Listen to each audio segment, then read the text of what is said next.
नमस्कार दोस्तों, स्वागत है आपका साइट फॉर वर्ल्ड के ऑफिशियल लर्निंग प्लेटफॉर्म पर, जहां स्टूडेंट्स और जॉब सीकर्स के लिए करियर, टेक्नोलॉजी और प्लेसमेंट से जुड़ी इंडस्ट्री ओरिएंटेड और प्रैक्टिकल नॉलेज दी जाती है।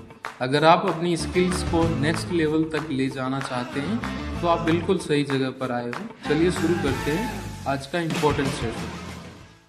नमस्ते स्टूडेंट्स। अक्सर क्या होता है ना, हम डेटा के जाल में इतना फंस जाते हैं कि समझ ही नहीं आता इसका करें क्या। तो आज हम इसी कंफ्यूजन को दूर करेंगे। बेसिकली हम देखेंगे कि इस बिखरे हुए डेटा से क्लियर और एक्शनेबल इंफॉर्मेशन कैसे निकाली जाती है। रेडी हो? फोकस मोड ऑन है ना? चलिए शुरू करते हैं। ओके, सो सबसे पहले एक कोर आइडिया से स्टार्ट करते हैं। एक बढ़िया डैशबोर्ड सिर्फ दिखने में अच्छा नहीं होता। उसका असली मकसद, उसका रियल गोल ये है कि डिसीजंस लेने का जो प्रोसेस है ना, उसको फास्ट और स्मार्ट बनाया जाए। सिंपल। पर रियलिटी क्या है? ज्यादातर कंपनीज इन्हीं कॉमन प्रॉब्लम से स्ट्रगल कर रही हैं। उनके डैशबोर्ड्स क्लैरिटी देने की जगह एक्चुअली और ज्यादा कंफ्यूजन क्रिएट कर देते हैं। होता है ना ऐसा? तो आज हम इन प्रॉब्लम्स को बिल्कुल जड़ से ठीक करने के लिए एक 6 स्टेप जर्नी पे चलेंगे।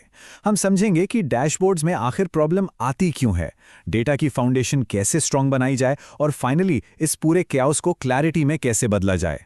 फोकस बना हुआ है ना? तो चलिए सीधे जंप करते हैं अपने पहले सेक्शन पे, द डैशबोर्ड डिलेमा। मतलब आखिर डेटा से हमें इनसाइट्स मिलने के बजाय कंफ्यूजन क्यों होता है। Let's find out.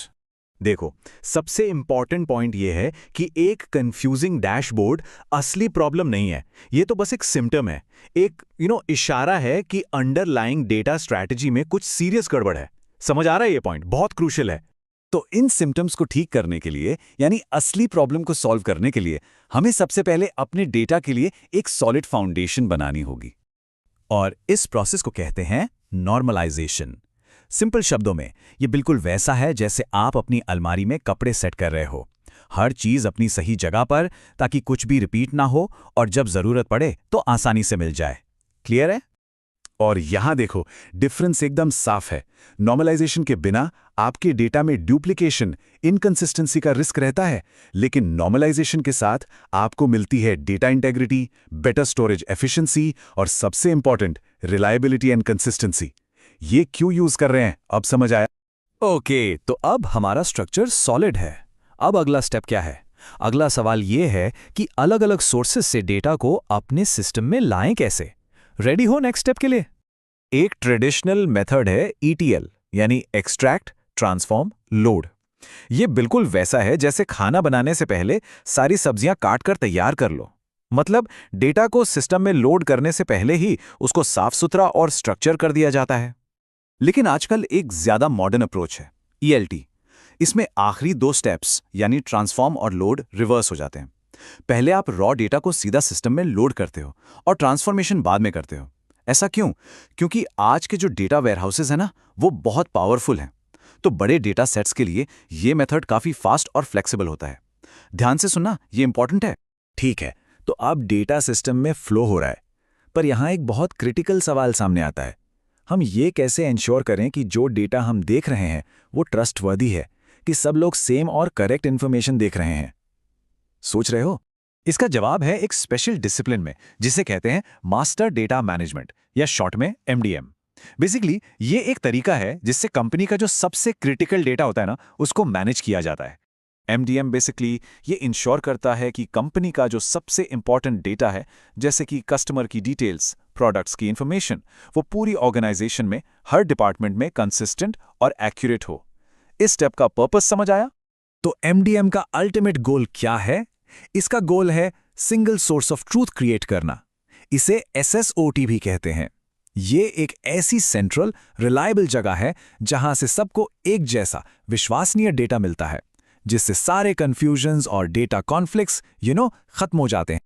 ओके, सो इस सिंगल सोर्स ऑफ ट्रूथ को मेंटेन करने के लिए हमें कुछ क्लियर रूल्स एंड रेगुलेशंस चाहिए। सही है ना?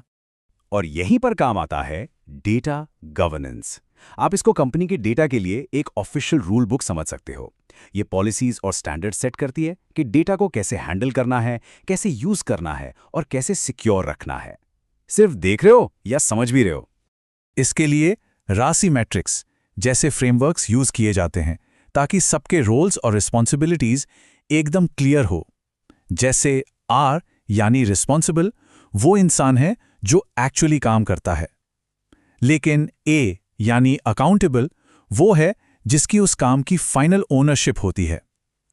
इससे ये क्लियर हो जाता है कि डेटा को आखिर सही रखने की जिम्मेदारी किसकी है। अगर इंटरव्यू में पूछा गया तो बता पाओगे। और यही roles data privacy, data quality और रिकॉर्ड्स मैनेजमेंट जैसी इंपॉर्टेंट पॉलिसीज को इंप्लीमेंट करते हैं, ताकि डेटा हमेशा सेफ, सिक्योर और रिलायबल बना रहे। ठीक है, तो सोचो, जब हमारी डेटा फाउंडेशन इतनी सॉलिड हो, डेटा पाइपलाइंस एकदम क्लीन हो और सारे रूल्स एंड रेगुलेशंस क्लियर हो, तो इस सबका पे ऑफ क्या होता है? What's the result? चलिए देखते हैं। हम वापस अपने डैशबोर्ड पर आते हैं, लेकिन इस बार ये कंफ्यूजिंग मेस नहीं है।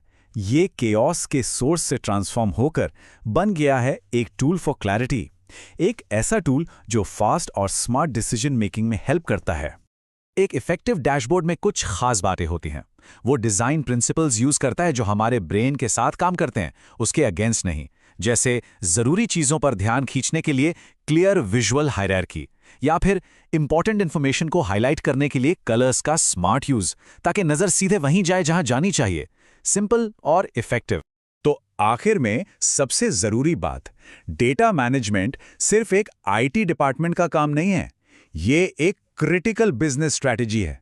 इससे कंपनी की सक्सेस या फेलियर डिसाइड हो सकती है। रिजल्ट चाहिए या टाइम पास? और ये हमें हमारे आखिरी और शायद सबसे इंपॉर्टेंट सवाल पर लाता है।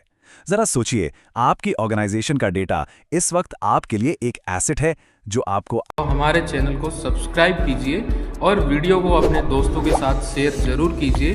कमेंट सेक्शन में अपना डाउट या नेक्स्ट टॉपिक लिखना मत भूलिएगा।